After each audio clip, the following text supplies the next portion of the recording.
Hello అండి, welcome to La Excellence IAS academy. ఈరోజు మనం ఫిబ్రవరి 8 నాటి ఈనాడు న్యూస్ పేపర్లోని ఇంపార్టెంట్ కరెంట్ అఫైర్స్ గురించి డిస్కస్ చేద్దామండి. First of all yesterday's question of the day గురించి చూద్దామండి.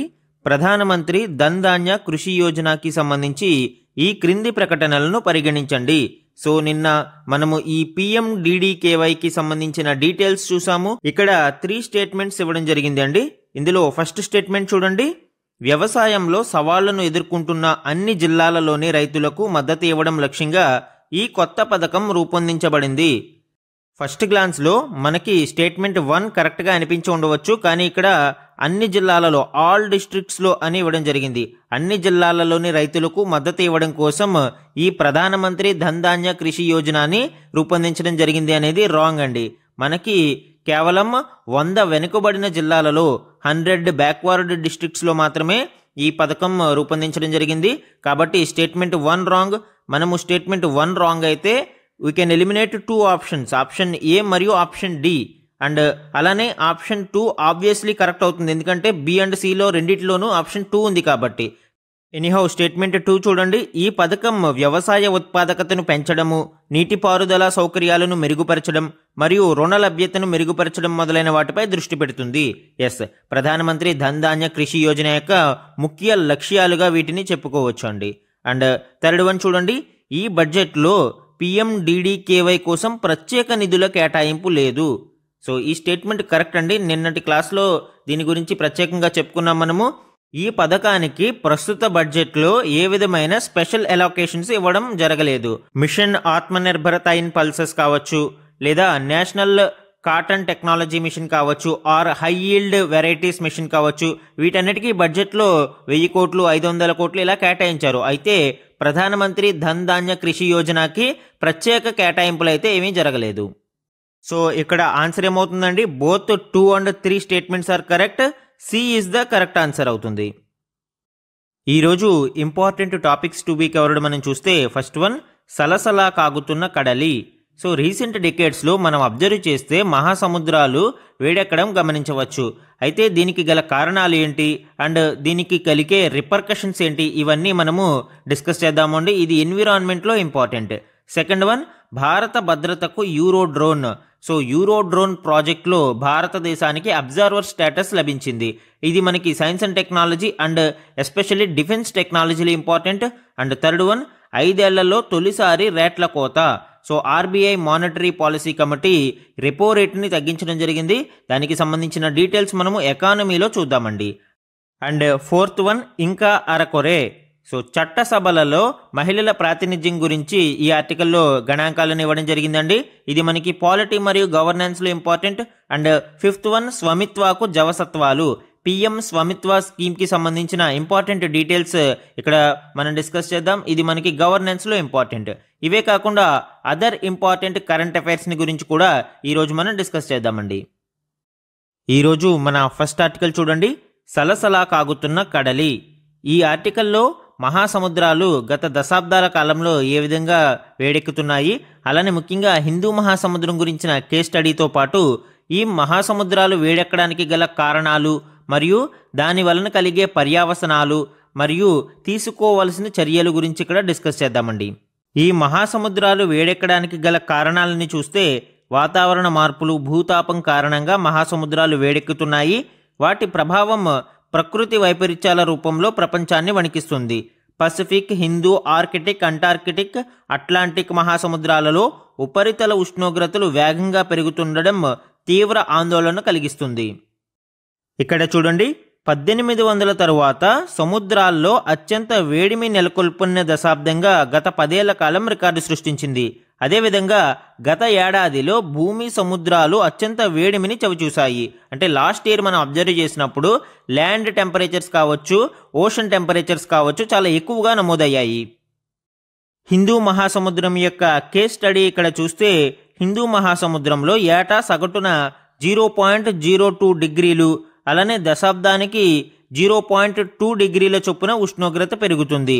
గడిచిన దశాబ్దాల కాలంలో అంటే 1950 నుంచి 2020 మధ్య ఈ దశాబ్దాలలో ఇక్కడ సగటున 1.2 డిగ్రీల మేర ఉష్ణోగ్రత పెరిగినట్లు మనకి Indian institute of tropical meteorology అధ్యయనంలో వెల్లడైంది.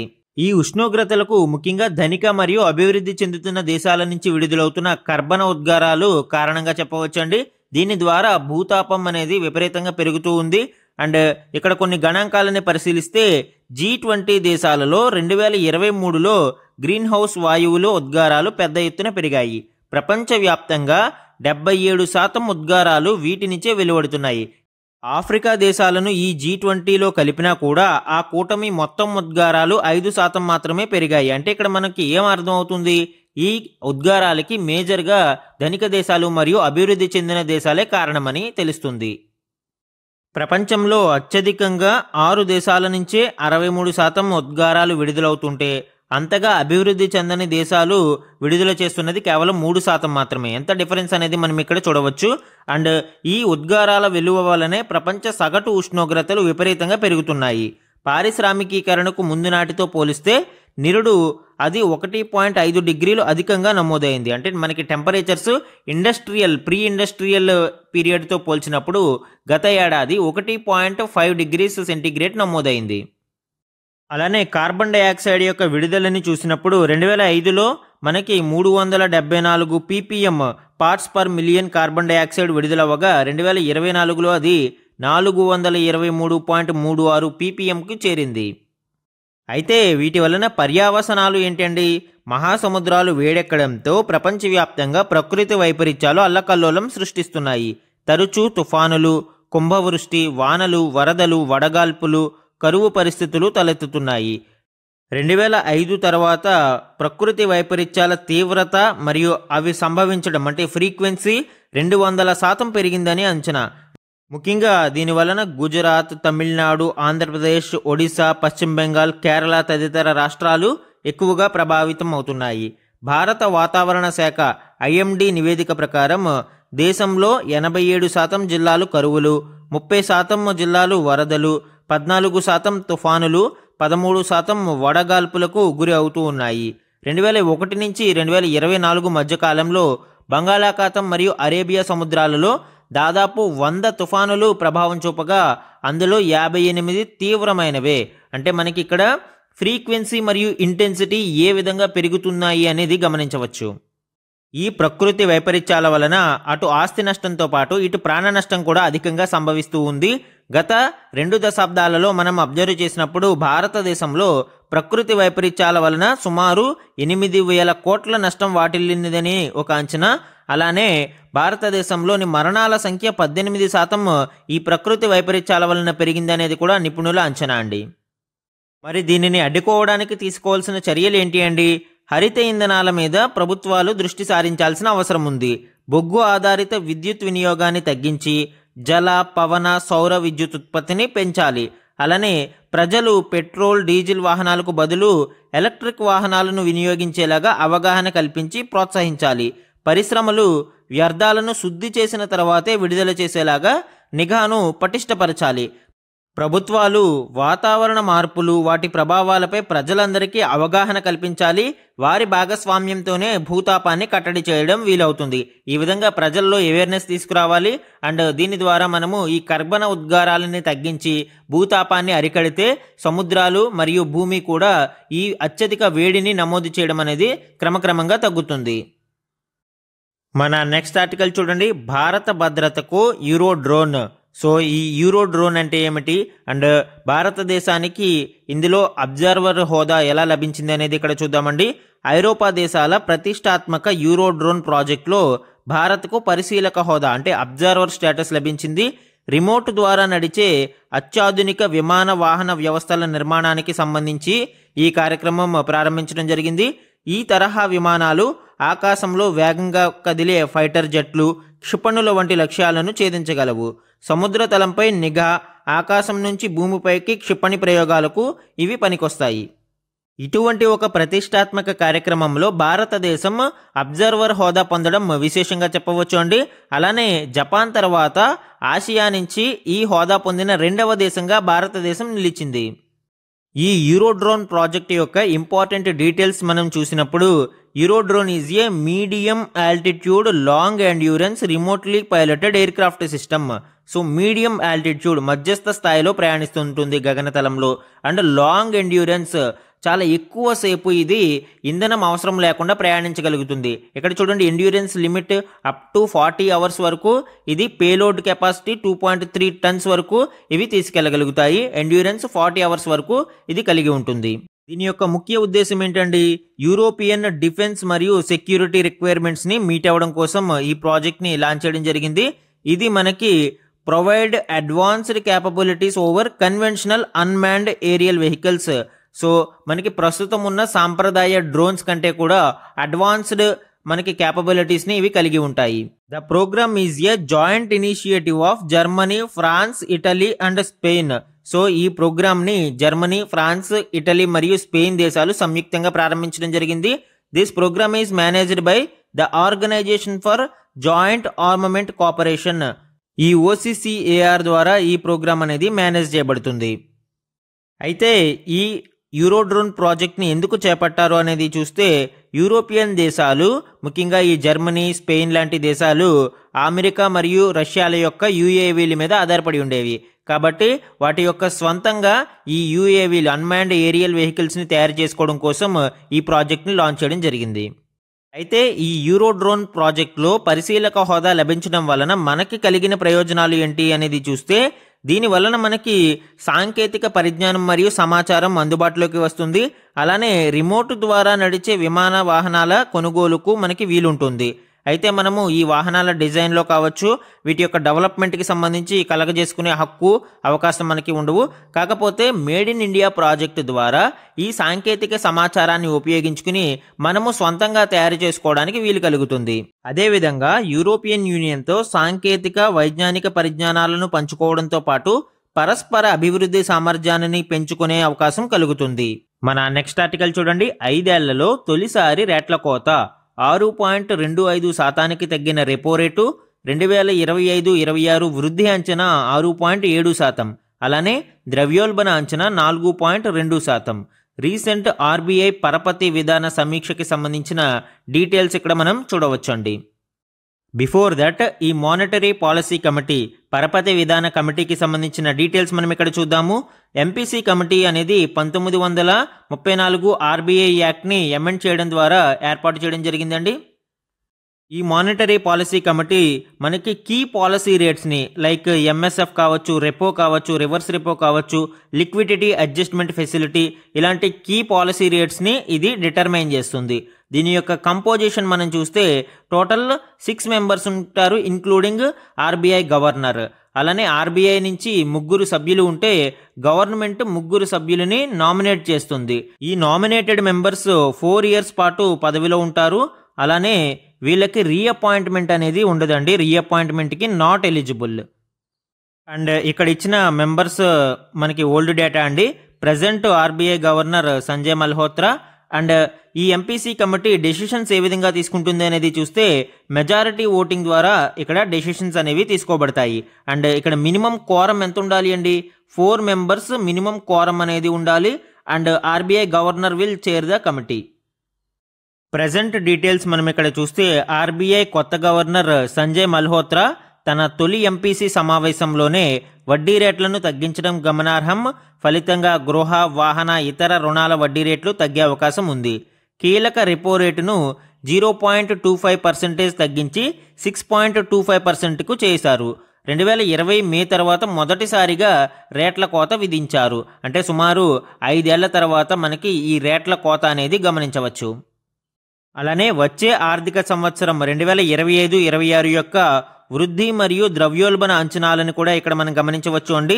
వచ్చే ఆర్థిక సంవత్సరంలో వృద్ధి రేటు 6.7%గా ఉండవచ్చు అని RBI అంచనా వేసింది.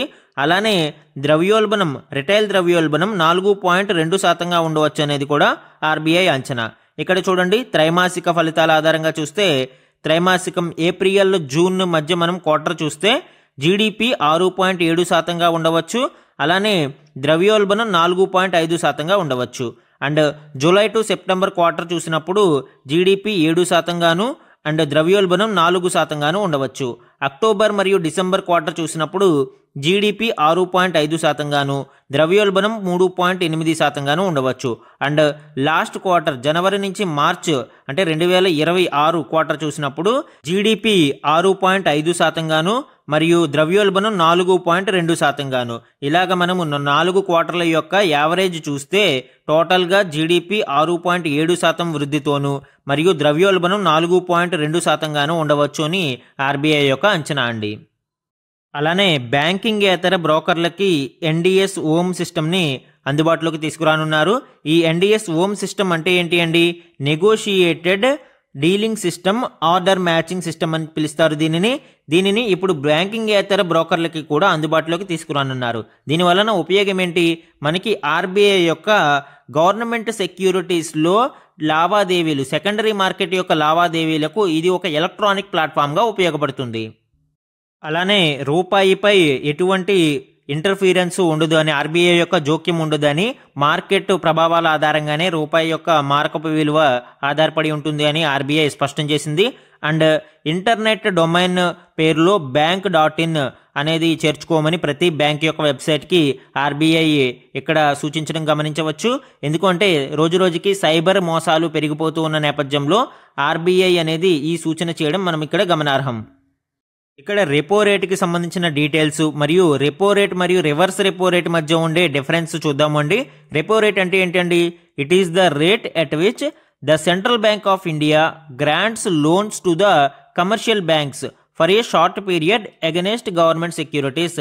ఇది కేంద్ర బ్యాంకు కమర్షియల్ బ్యాంక్స్కి అందించే లోన్ యొక్క ఇంట్రెస్ట్ రేట్. సో మనకి దీనిని గవర్నమెంట్ సెక్యూరిటీస్ని తనఖా పెట్టుకుని షార్ట్ పీరియడ్కి లోన్లు అందించే దాని మీద ఇచ్చే ఇంట్రెస్ట్ రేట్నే మనము రెపో రేట్ అని పిలుస్తాము. అంటే ఈ ప్రాసెస్లో ఏం జరుగుతుందండి? మనకి సెంట్రల్ బ్యాంక్ అంటే రిజర్వ్ బ్యాంక్ ఆఫ్ ఇండియా నుంచి కమర్షియల్ బ్యాంక్స్కి మనీ సప్లై అనేది వెళ్తుంది. ఇక్కడ సింపుల్గా గమనించండి, మనకి రెపో రేటు ఎక్కువగా ఉన్నప్పుడు ఏం జరుగుతుందండి? హయ్యర్ రెపో రేట్ ఉన్నప్పుడు లోన్స్ అనేవి బ్యాంక్స్కి కాస్ట్లీ అవుతాయి. అప్పుడు బ్యాంక్స్ లోన్ తీసుకోవడానికి ఇంట్రెస్ట్ చూపించవు ఆర్బీఐ నుంచి. తద్వారా మార్కెట్లోకి మనీ సప్లై అనేది మార్కెట్లోకి తగ్గిపోతుంది. ఎప్పుడైతే మనీ సప్లై తగ్గిందో ఆటోమేటిక్గా స్లోయర్ బారోయింగ్ అండ్ స్పెండింగ్ అనేది జరుగుతుంది. దీని వలన ద్రవ్యోల్బణం అనేది కట్టడిలోకి వస్తుంది, ఇన్ఫ్లేషన్ అనేది తగ్గుతుంది. హయ్యర్ రెపో రేట్ అయినప్పుడు ఆబ్వియస్లీ లోయర్ ఇన్ఫ్లేషన్ అనేది తగ్గుతుంది. ఇప్పుడు రివర్స్ కేసు చూడండి, మనకి లోయర్ రెపో రేట్ ఉండాల్సిన దానికంటే రెపో రేటు తక్కువగా ఉంది. ఆబ్వియస్లీ లోన్స్ అనేవి చీపర్గా లభిస్తాయి. దానివలన ఈ కమర్షియల్ బ్యాంక్స్ ఆర్బీఐ నుంచి ఎక్కువ ఫండ్స్ అనేవి లోన్స్ రూపంలో తీసుకుంటాయి. తద్వారా ఇంట్రెస్ట్ రేట్లు తగ్గుతాయి బారోవర్స్కి. అండ్ ఆబ్వియస్లీ ఎక్కువ మంది ఈ రుణ సదుపాయాన్ని ఉపయోగించుకుని మార్కెట్లోకి మనీ సప్లై అనేది ఇంక్రీజ్ చేస్తారు. ఆబ్వియస్లీ మనకేం జరుగుతుంది? మనీ సప్లై ఎప్పుడైతే ఇంక్రీజ్ అయిందో ఇన్ఫ్లేషన్ అనేది పెరుగుతుంది. ఇన్ఫ్లేషన్ అనేది అంటే ఇక్కడ lower repo rate leads to higher inflation అనేది ఇక్కడ మనం గమనించవచ్చు. అలానే సేమ్ కేస్ మనకి రివర్స్ రెపో రేట్లో కూడా చూడవచ్చు అండి. రివర్స్ రెపో రేట్ అనేది ఆబ్వియస్లీ ఇక్కడ ఏదైతే రివర్స్ అని ఉందో రెపో రేట్కి రివర్స్. రెపో రేట్లో మనకి ఆర్బీఐ కమర్షియల్ బ్యాంక్స్కి రుణ సదుపాయం కల్పిస్తే, ఈ రివర్స్ రెపో రేట్లో ఆర్బీఐ తన దగ్గర ఉండే గవర్నమెంట్ సెక్యూరిటీస్ని తనఖా పెట్టి ఈ కమర్షియల్ బ్యాంక్స్ వద్ద ఉండే మనీని అది తన దగ్గరికి స్క్వీజ్ చేస్తుంది. సో దీనివల్ల ఏం జరుగుతుంది? రుణ సదుపాయం అనేది తగ్గిపోతుంది బ్యాంక్స్కి అండ్ మార్కెట్లో మనీ సప్లై అనేది తగ్గుతుంది. హయ్యర్ రివర్స్ రెపో రేట్ ఉన్నప్పుడే కదా బ్యాంకులు ఆర్బీఐకి రుణం ఇవ్వడానికి ఇంట్రెస్ట్ చూపిస్తాయి. కాబట్టి హయ్యర్ రివర్స్ రెపో రేట్ ఉన్నప్పుడే మనీ సప్లై అనేది తగ్గుతుంది మార్కెట్లోకి. అండ్ రివర్స్ రెపో రేట్ మరియు రెపో రేట్ల మధ్య ఇక్కడ మనము ఇంట్రెస్ట్ రేట్ చూసినప్పుడు ఎప్పుడు కూడా రెపో రేటు హై ఉంటుంది comparatively reverse repo rate. So reverse repo rate మరియు రెపో రేట్లలో ఎప్పుడు రెపో రేటు కొంచెం ఎక్కువగా ఉంటుంది అండ్ రివర్స్ రెపో రేటు కొంత తక్కువగా ఉంటుంది. అండ్ మన నెక్స్ట్ ఆర్టికల్ చూడండి, ఇది ఎక్స్టెన్షన్ టు ప్రీవియస్ ఆర్టికల్గా చెప్పవచ్చు. ఈఎంఐ తగ్గుతుంది అలానే తగ్గనున్న వడ్డీ భారం 5 ఏళ్ల తర్వాత కీలక రేట్లు సవరించిన ఆర్బీఐ.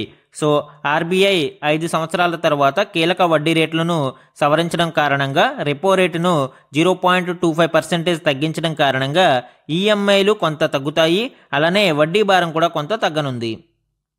ప్రస్తుతం రెపో రేటుని 6.5% నుంచి 6.25%కి తగ్గించడంతో రెపో ఆధారిత ప్రామాణిక రుణ వడ్డీ రేట్లు తగ్గించేందుకు బ్యాంకులు సిద్ధమవుతూ ఉన్నాయి. ఫలితంగా ఏం జరుగుతుందండి, గృహ రుణ గ్రహీతలకు ప్రయోజనం చేకూరుతుంది. వాళ్ళకి మనకి ఈఎంఐ కొంత తగ్గుముఖం పడుతుంది. అలానే కొత్తగా గృహ లేదా వాహన రుణాలు తీసుకోవాలనుకునే వారికి తక్కువ వడ్డీకే ఈ రుణ సదుపాయం అనేది లభిస్తుంది. ఆర్బీఐ రెపో రేటును తగ్గించినప్పుడల్లా ఆ ప్రభావం రెపో ఆధారిత వడ్డీ రేట్లపై పడుతుంది. ఎందుకండి, ఈ ఆర్బీఐ యొక్క రెపో రేటు మీదే ఇంకొక 2.65 to 2.75% మనకి అదనంగా వడ్డీ రేటును బ్యాంకులు ఫిక్స్ చేయడం జరుగుతుంది. ఎప్పుడైతే ఆ బేస్ వాల్యూ అయిన రెపో రేటు తగ్గిందో ఆటోమేటిక్గా ఈ వడ్డీ రేట్లు కూడా తగ్గుముఖం పడతాయి. సో ఈ రెపో రేటు తగ్గడం వలన ఇప్పటికే తీసుకున్న గృహ రుణాలపై బ్యాంకులు సాధారణంగా ఈఎంఐ యొక్క పీరియడ్ని తగ్గిస్తాయి. అంటే ఫర్ ఎగ్జాంపుల్ ఒక 12 months ఈఎంఐ కట్టాల్సి వచ్చినప్పుడు ఇప్పుడు 11 monthsకే ఆ ఈఎంఐ క్లోజ్ అయిపోతుంది. ఈఎంఐ యొక్క ఈ అమౌంట్ తగ్గకపోవచ్చు, బట్ పీరియడ్ అనేది తగ్గుతుంది. అయితే అదర్ సైడ్ మనం చూసినప్పుడు రెపో రేట్లు తగ్గింపు ప్రభావం రుణగ్రహీతలకు సానుకూలంగా ఉంటే, ఇదే తరుణంలో బ్యాంకులలో ఫిక్స్డ్ డిపాజిట్లు చేయాలని ఆలోచిస్తున్న వారికి ప్రతికూలమని చెప్పాలి. ఎందుకు, ఇంట్రెస్ట్ రేట్ తక్కువగా ఉంటుంది కాబట్టి మనము ఫిక్స్డ్ డిపాజిట్ చేసినా కూడా తక్కువ వడ్డీ అనేది లభిస్తుంది. అందుకే ఈ డిపాజిటర్స్ ఈ టైంలో ఆలోచిస్తారు ఫిక్స్డ్ డిపాజిట్స్ చేయడానికి. మన నెక్స్ట్ ఆర్టికల్ చూడండి, తమిళనాడులో డ్రోన్ శకం. సో తమిళనాడులో డ్రోన్ల యొక్క వినియోగం రోజురోజుకి పెరుగుతుంది. ముఖ్యంగా వ్యవసాయ పనులకు ఈ డ్రోన్లని విరివిగా ఉపయోగిస్తున్నారు. పైలట్ ప్రాజెక్టుగా 11 జిల్లాలలో వ్యవసాయ పనులకు వినియోగం, ప్రభుత్వం మరియు ప్రైవేటు సంస్థల యొక్క ఆధ్వర్యంలో శిక్షణ, క్షేత్రస్థాయిలో సత్ఫలితాలను ఇస్తున్న వైనం. సో మనకి ఈ డ్రోన్ల వలన మంచి రిజల్ట్స్ అయితే రావడం ఇక్కడ గమనించవచ్చు. ముఖ్యంగా వ్యవసాయ రంగంలో ఈ డ్రోన్లను వరి, మొక్కజొన్న, పత్తి, వేరుశెనగ, చెరుకు తదితర పంటలకు ఎరువులు, పురుగు మందులు చల్లేందుకు ఉపయోగిస్తూ ఉన్నారు. ఇందుకోసం 2000 డ్రోన్లను రైతులకు అందించేందుకు ప్రభుత్వం ఏర్పాట్లు చేస్తుంది. ముఖ్యంగా మనము నమో డ్రోన్ దీదీ స్కీమ్ గురించి లాస్ట్ క్లాసెస్లో కూడా చెప్పుకోవడం జరిగిందండి. ఈ స్కీమ్ ద్వారా రాష్ట్ర ప్రభుత్వం సుమారు 50% నుంచి 80% వరకు రాయితీతో స్వయం సహాయక బృందాల మహిళలకు ప్రస్తుతం డ్రోన్లను అందిస్తున్నారు. ఈ సెల్ఫ్ హెల్ప్ గ్రూప్ మహిళలందరికీ కూడా ఈ డ్రోన్ల యొక్క ఉపయోగంలో శిక్షణని ఇస్తూ ఉన్నారు. దీనిని రాష్ట్ర మహిళాభివృద్ధి కార్పొరేషన్ పర్యవేక్షిస్తూ ఉంది. అలానే కొంతమంది రైతులకు కూడా డ్రోన్ పైలట్ శిక్షణని ఇస్తున్నారు. దీనికి సంబంధించి తమిళనాడులో ప్రత్యేకంగా తమిళనాడు అన్మాన్డ్ ఏరియల్ వెహికల్ కార్పొరేషన్ని ఏర్పాటు చేయడం జరిగింది. మనకి ఎగ్జామ్ పాయింట్ ఆఫ్ వ్యూలో ఈ నమో డ్రోన్ దీదీ అనే స్కీమ్ ఇంపార్టెంట్ అండి. It is a central sector scheme empowering women led self help groups. ఇది ఒక సెంట్రల్ సెక్టార్ స్కీమ్ మరియు women led self help groups యొక్క ఎంపవర్మెంట్ కోసం ఈ పథకాన్ని తీసుకురావడం జరిగింది. దీనిలో మనకి ప్రొవైడింగ్ ఎస్హెచ్జీస్ with drone technology for agricultural services. So ఈ సెల్ఫ్ హెల్ప్ గ్రూప్స్కి డ్రోన్ టెక్నాలజీని అందుబాటులోకి తీసుకువస్తారు. అగ్రికల్చరల్ సర్వీసెస్లో ఈ డ్రోన్లను ఉపయోగించడం వలన అటు రైతులకి మేలు జరుగుతుంది, అలానే ఈ సెల్ఫ్ హెల్ప్ గ్రూప్స్కి కూడా కొంత ఆదాయం లభిస్తుంది. ఈ స్కీమ్ యొక్క టార్గెట్ చూడండి, టార్గెట్ టు ఎక్విప్ 15,000 ఉమెన్ ఎస్హెచ్జీస్ with drones for providing rental services to farmers for agricultural purposes. ఈ నమో డ్రోన్ దీదీ పథకంలో రైతులకు డ్రోన్లు ఇవ్వట్లేదు అండి, ఉమెన్ లెడ్ సెల్ఫ్ హెల్ప్ గ్రూప్స్కి అందిస్తున్నారు. దీని ద్వారా ఈ సెల్ఫ్ హెల్ప్ గ్రూప్స్ రైతులకు రెంట్కి ఈ డ్రోన్లను అందిస్తాయి. అటు రైతులు ఉపయోగపడతారు, ఇటు సెల్ఫ్ హెల్ప్ గ్రూప్స్కి మనకి కొంత ఆదాయం లభిస్తుంది. దీనిని ముఖ్యంగా మనం చూస్తే ఎడిషనల్గా 1 లక్ష రూపాయలు ప్రతి సంవత్సరం ఒక సెల్ఫ్ హెల్ప్ గ్రూప్కి అదనంగా లభించే అవకాశం ఈ పథకం ద్వారా చేకూరుతుంది. ఈ స్కీమ్ యొక్క బెనిఫిట్స్ చూడండి, ఎంపవర్మెంట్ ఆఫ్ ఉమెన్, అలానే ఎన్హాన్స్మెంట్ ఆఫ్ అగ్రికల్చరల్ ఎఫిషియన్సీ, అలానే skill development and knowledge expansion and community and networking opportunities. ఈ విధంగా మనకి ఈ నమో డ్రోన్ దీదీ పథకంలోని బెనిఫిట్స్ని మనం చూడవచ్చు. మన నెక్స్ట్ ఆర్టికల్ చూడండి, ఇంకా అరకొరే. సో ఈ ఆర్టికల్ వచ్చి చట్టసభలలో మహిళల యొక్క ప్రాతినిధ్యం గురించి ఈ ఆర్టికల్లో కొన్ని గణాంకాలను ఇవ్వడం జరిగింది అండి. విద్యా ఉపాధులతో పాటు రాజకీయ రంగంలోనూ స్త్రీలకు తగిన భాగస్వామ్యం లభిస్తేనే మహిళా సాధికారత, ఉమెన్ ఎంపవర్మెంట్ అనేది సాధికారత సాధ్యమవుతుంది. ముఖ్యంగా జనజీవితాలను విస్తృతంగా ప్రభావితం చేసే చట్టసభలలో మహిళల ప్రాతినిధ్యం పెరిగితే సమాజంలో స్త్రీల అభివృద్ధికి మెరుగైన బాటలు పడతాయి. తద్వారా సమ్మిళిత అభివృద్ధికి ఇన్క్లూజివ్ గ్రోత్కి మార్గం సుగమమవుతుంది. అయితే ప్రపంచవ్యాప్తంగా చాలా చోట్ల రాజకీయాలలో మహిళలకి సరైన ప్రాతినిధ్యం లభించడం లేదు. 1995 మరియు 2024లలో ఆయా ప్రాంతాలలోని మొత్తం పార్లమెంటు సభ్యులలో మహిళల వాటా చూస్తే ఇక్కడ మనము కొన్ని డిఫరెన్సెస్ అనేవి గమనించవచ్చు. ఇక్కడ చూడండి, 1995లో మొత్తం వరల్డ్ యావరేజ్ చూసినప్పుడు మహిళల శాతం 11.3%గా ఉంటే 2024కి అది పెరిగింది. ఇది 26.9%గా మనం ఇక్కడ గమనించవచ్చు. అమెరికా ఖండాలలో ఇది 12.7%గా ఉండేది 35.1%కి పెరిగింది. అలానే యూరోప్లో 13.2%గా ఉంటే 2024 నాటికి 31.6%కి పెరిగింది. సబ్ సహారన్ ఆఫ్రికాలో 9.8%గా ఉండేది 27.3%కి పెరిగింది. అండ్ పసిఫిక్ ప్రాంతంలో 6.3%గా ఉంటే ఇప్పుడు 22.5%కి పెరిగింది. పశ్చిమాసియా, ఉత్తర ఆఫ్రికాలో మనకి 4.3%గా ఉంటే 2024 నాటికి అది 16.5%కి పెరిగింది. అలానే ఆసియా ఖండంలో 1995లో 13.2%గా ఉంటే 2024 నాటికి అది 21.4%కి పెరిగింది. దీని యొక్క సోర్స్ ఇక్కడ చూడండి, ఇంటర్ పార్లమెంటరీ యూనియన్ నివేదిక యొక్క గణాంకాల ఆధారంగా ఇక్కడ మనము దీనిని చూడవచ్చు. ఇండియా వరకు చూసినప్పుడు భారతదేశంలో ప్రస్తుతం ఉమెన్ పార్టిసిపేషన్ 2024 నాటికి భారత పార్లమెంట్లో 13.63% మంది మాత్రమే మహిళల యొక్క ప్రాతినిధ్యం మనం చూడవచ్చు అండి.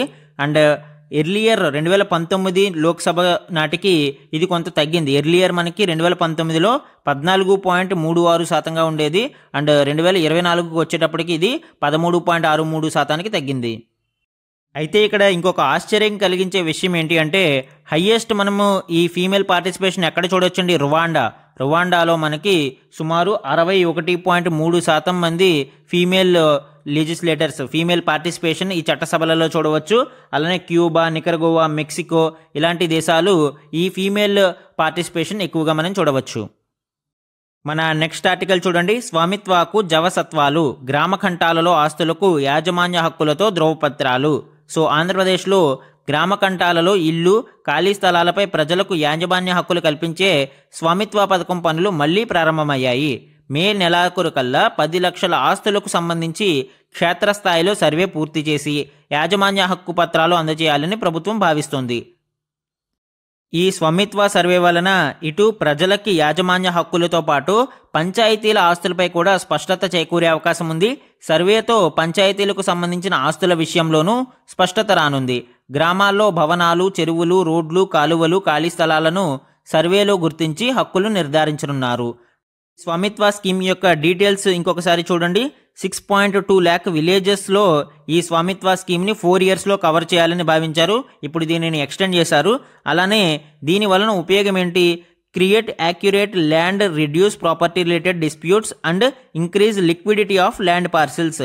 సో ఈ ల్యాండ్ రిలేటెడ్ డిస్ప్యూట్స్ని తొలగించి అలానే ప్రజలకు యాజమాన్య హక్కులను కల్పించడం ద్వారా లిక్విడిటీ, దీనిని వినియోగంలోకి, ముఖ్యంగా ఆర్థిక వ్యవస్థలోకి తీసుకురావడం ఈ స్వామిత్వ పథకం యొక్క ప్రధాన ఉద్దేశంగా చెప్పవచ్చండి.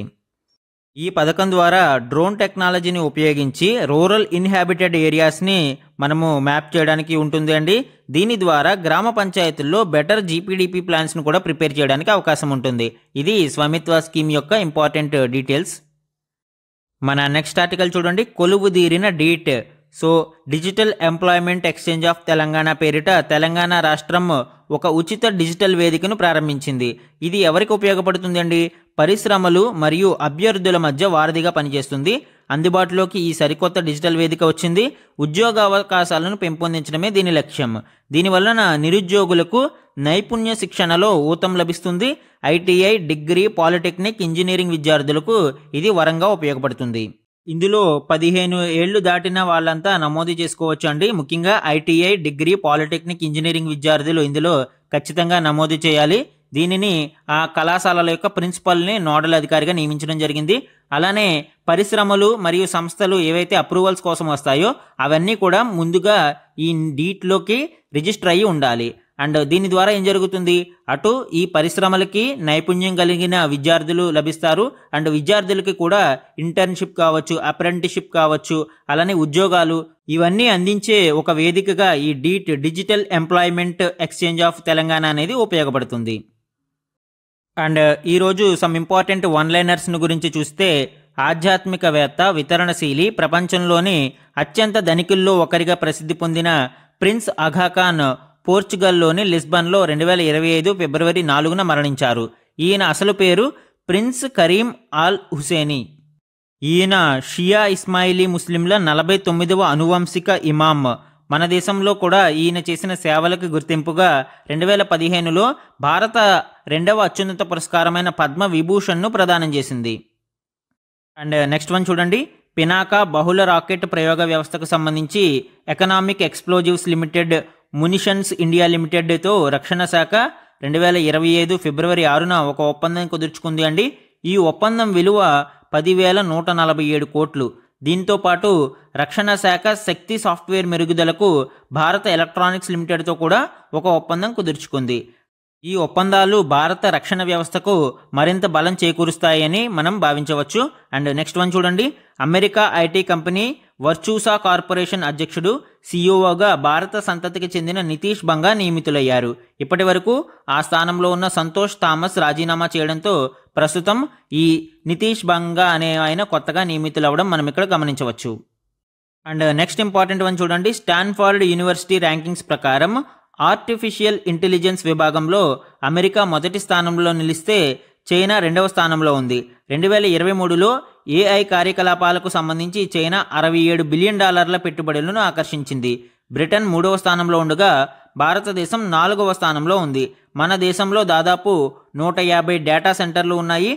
అలానే భారత ప్రభుత్వం 10,372 కోట్లతో ఇండియా ఏఐ మిషన్ అనేది చేపట్టింది. సో మనకి ఈ స్టాన్ఫోర్డ్ యూనివర్సిటీ ర్యాంకింగ్స్ ప్రకారం భారతదేశం ఏఐ రంగంలో 4వ స్థానంలో ఉండడం మనం ఇక్కడ చూడవచ్చు. ఈరోజు మన క్వశ్చన్ ఆఫ్ ద డే గురించి చూడండి, రెపో రేటుకు సంబంధించి ఈ క్రింది స్టేట్మెంట్లను పరిగణించండి. సో ఈరోజు మనకి reserve bank of India repo రేట్లను తగ్గించిన నేపథ్యంలో మనకి న్యూస్ ఆర్టికల్స్ రావడం జరిగింది. ఆ కంటెక్స్ట్లో ఈ రెపో రేటు మీద 3 స్టేట్మెంట్స్ని ఇవ్వడం జరిగింది అండి. దీనికి సంబంధించిన ఆన్సర్ని కామెంట్ సెక్షన్లో కామెంట్ చేయండి. ఇది ఈరోజు ఈనాడు న్యూస్ పేపర్లోని ఇంపార్టెంట్ కరెంట్ అఫైర్స్ మీద డిస్కషన్ అండి. Thank you for watching.